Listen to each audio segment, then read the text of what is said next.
Hey biology students, Professor Gideon here, and in this video we are beginning lecture 14, Immunology Part 2, where we will be describing the third line of defense. So the third line of defense is designed to target a specific antigen. So that's why this branch of the immune system is referred to as specific immunity, but also it's referred to as adaptive immunity.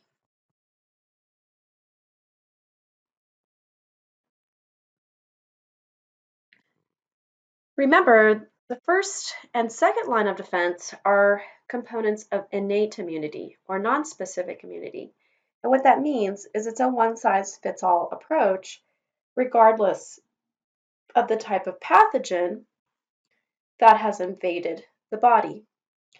Contrast that with third line of defense. Now we are talking about a specific antigen. In a previous lecture video, we defined antigen, but let's take a look again at the definition. An antigen is a macromolecule, usually a protein or polysaccharide, and it reacts with components of the immune system. So antigens are components of pathogens. Now in this diagram, they're telling us that even a specific antigen could be composed of even smaller subunits called epitopes.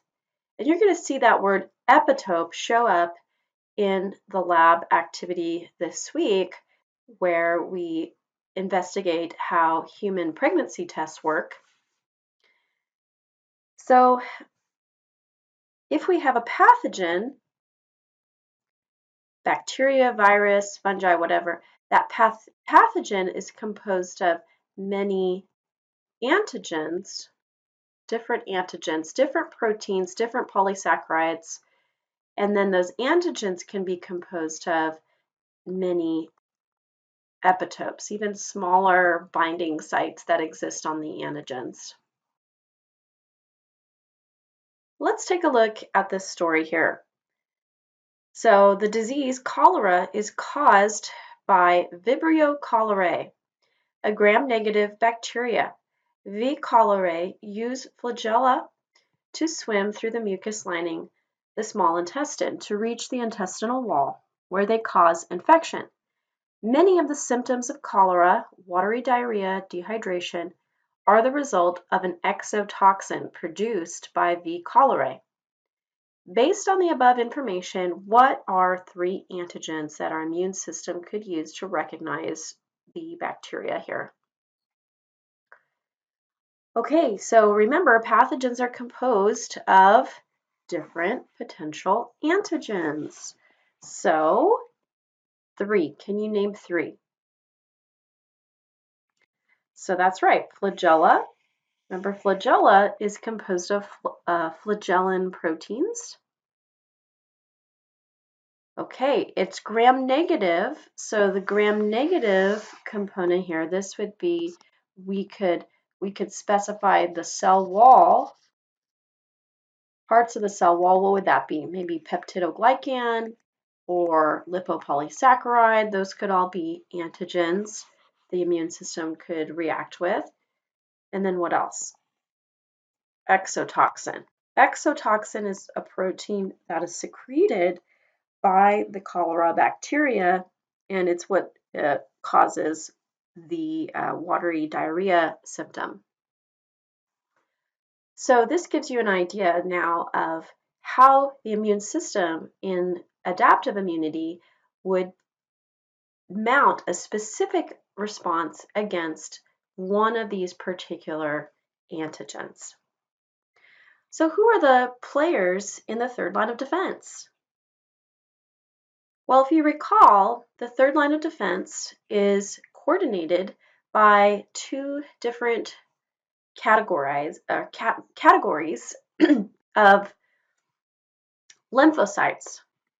So it involves the lymphocytes. and specifically the B cells and the T cells, the B lymphocytes and the T lymphocytes. In this diagram, we see that the stem cells of these lymphocytes originate in the bone marrow. Do you remember what those stem cells are called? That's right, it's called lymphoid. They're called lymphoid stem cells. We covered this in a previous video. So they're lymphoid stem cells in the bone marrow that are immature, and then they differentiate into our two categories of lymphocytes. So the B cells, they originate in the bone marrow, they mature in the bone marrow, and this is an example of a B cell here. And T cells get their name because although they originate from lymphoid stem cells in the bone marrow, they mature in the thymus. Remember, thymus is a little gland above the heart, part of your lymphatic system, and the thymus is where the T cells mature, and this is what a T cell looks like here. And then both the B cells and T cells migrate to lymph nodes, which are located all over the body, and that's their hangout zone, where they wait there for the opportunity to be called into action. So let's describe the different types of B cells and T cells. Let's go to a next blank slide here.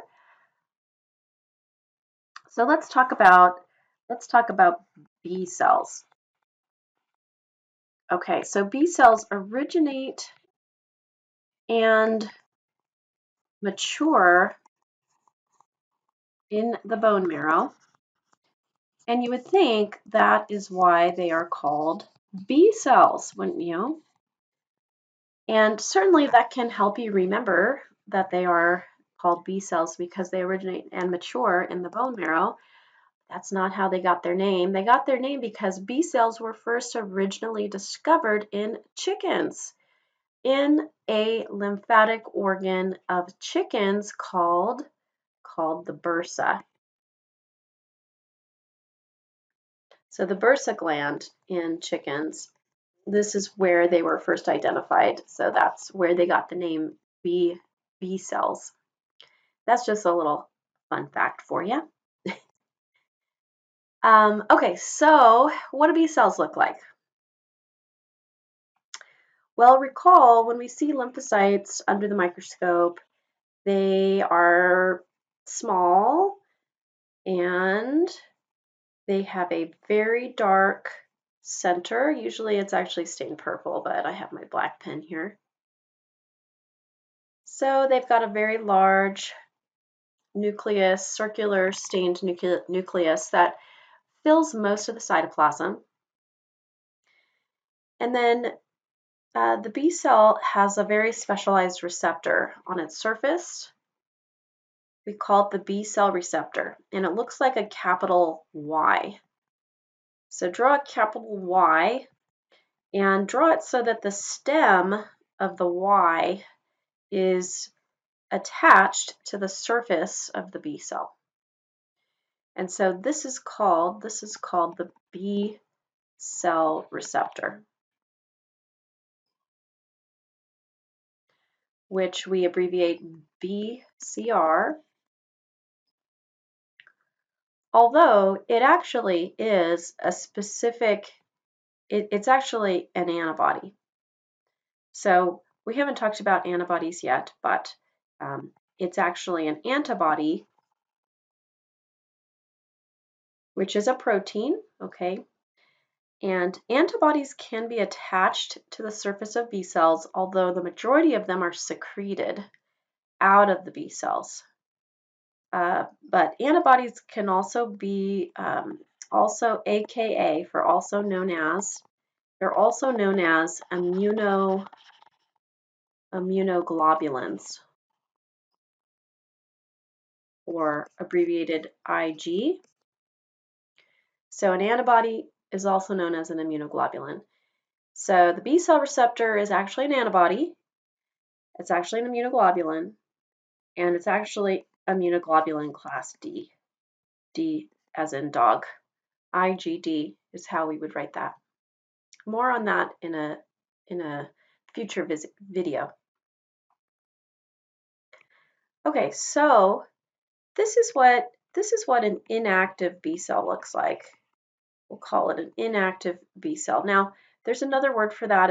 It's naive. Calling it a naive B cell. It means that it hasn't been called into action yet by the immune system.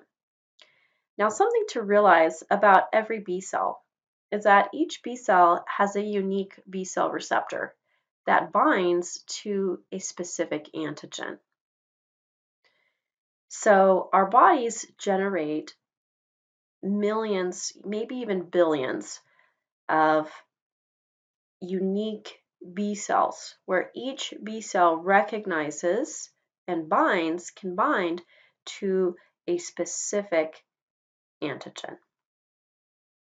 Okay, so we'll write that here. So each B cell binds to one specific antigen.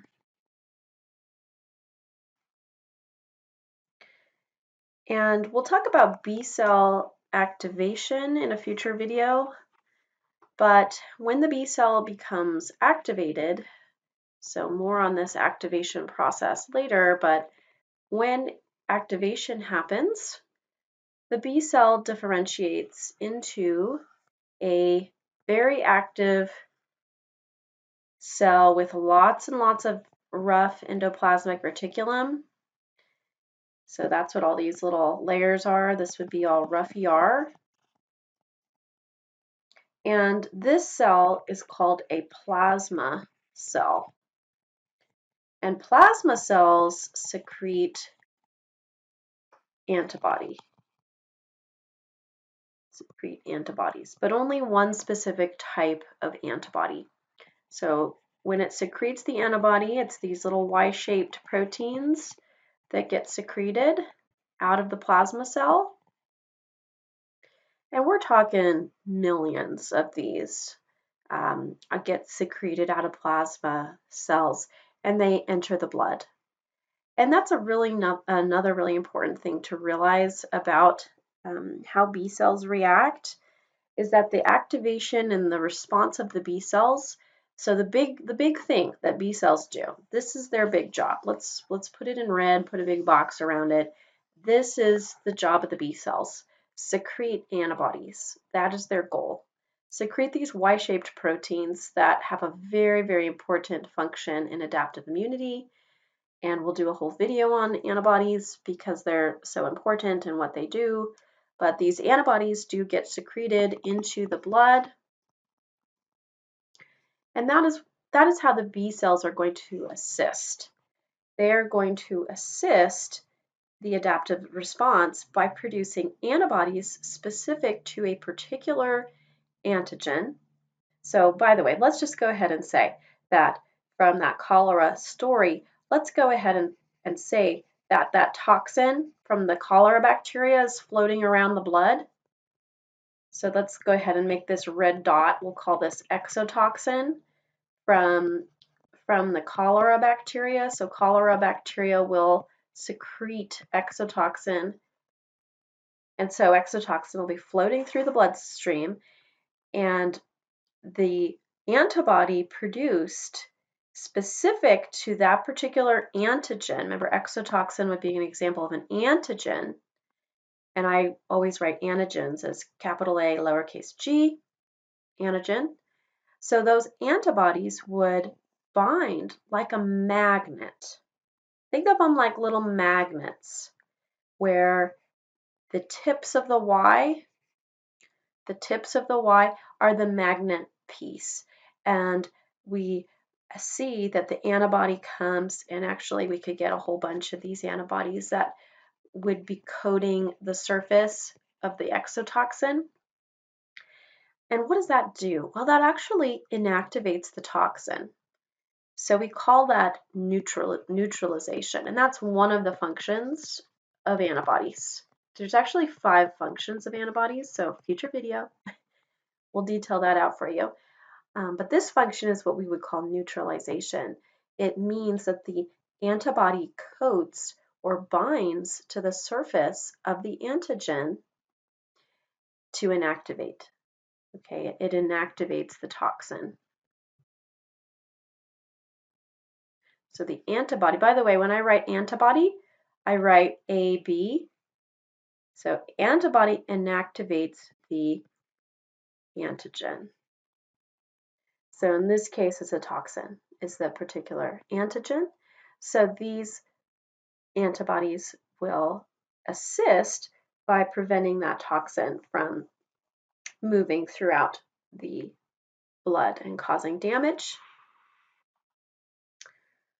So the response of the B cells is carried out within the blood. That's where the antibodies are released.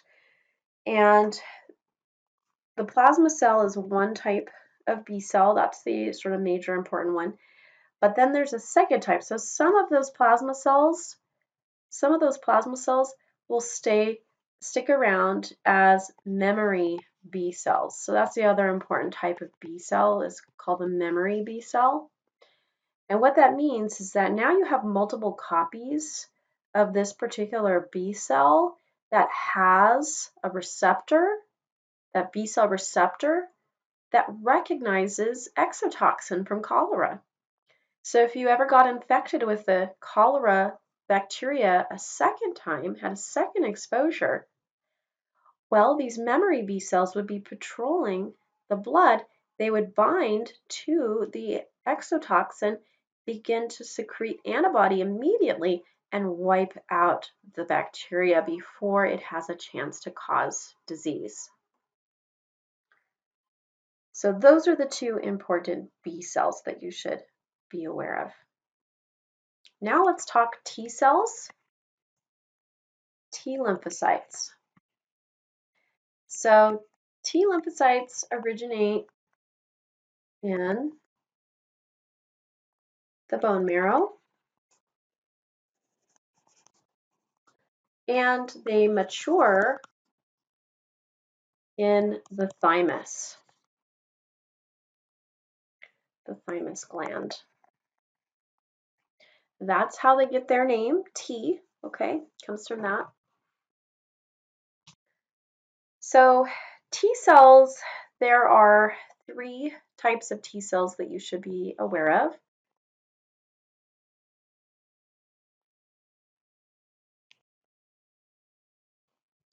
So the first type of T cell, and by the way, they look a lot like B lymphocytes, where there's a very large nucleus that fills the cytoplasm.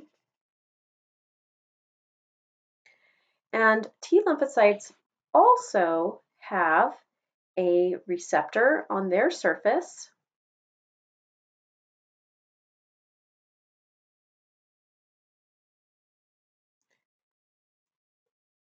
And I'm just going to make it look like a little rectangle.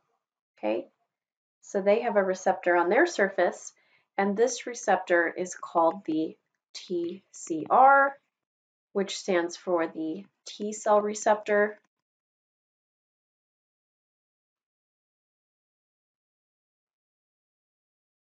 And just like B cells, the body produces billions, exponential number, huge numbers of different types of T cells, each with a unique T cell receptor that binds to a specific antigen. So this T cell here that has a TCR has a co-receptor. So it's got another receptor. We'll make it look like this. And this co-receptor is called CD4. So it's a co-receptor.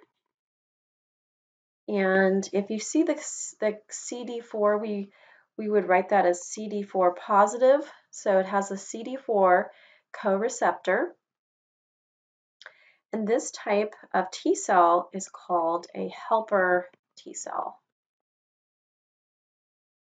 called a helper T cell with a CD4 co-receptor. Second type of T cell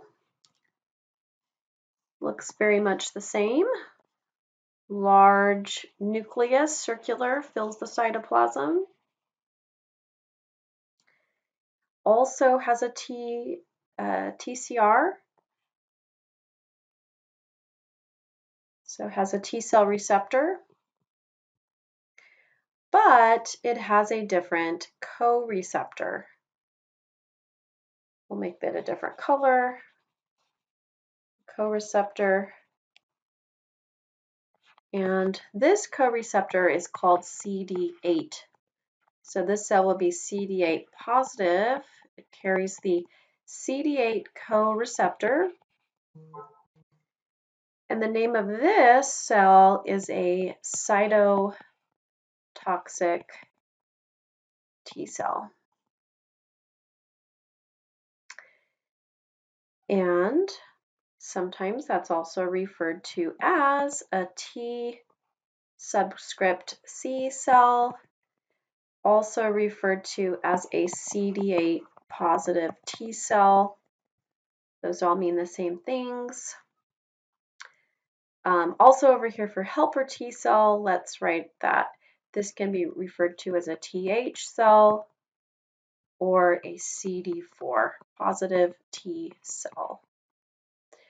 So the cytotoxic T cells, that word cytotoxic, cyto means cell, toxic means, well, toxic. So cytotoxic T cells are sometimes also referred to as the killer T cells.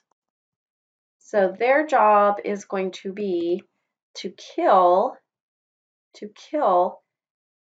infected cells of the body. So to kill cells that are infected. Usually that involves a viral infection. So viruses, their signature move is to attack cells of the body, of the human body, and to invade those cells and to turn those cells into viral cloning factories. And so those cells become useless to us. So the job of the cytotoxic T cell is to go in and to kill those infected cells. So those are the killer cells. Okay, third type of T cell is a memory T cell. A memory T cell is actually it would be an inactive cytotoxic T cell. So whatever cytotoxic T cell ends up being activated in this particular response, because just like B cells, that T cell receptor is only going to bind to a specific antigen. So there will be a whole bunch of different types of T cells, and only that specific receptor, the one that has the right matching component to that antigen, will be activated to attack wherever that antigen is found throughout the body. And so the memory T cells will have specific memory to a particular antigen from a pathogen and will patrol the body and eliminate that pathogen if that pathogen ever resurfaces or if that pathogen invades your body again. So that's an overview of the players of the adaptive immune response, the T cells and the B cells. There's more to the story about specifically how they become activated and their jobs, which we will take a closer look at in future videos.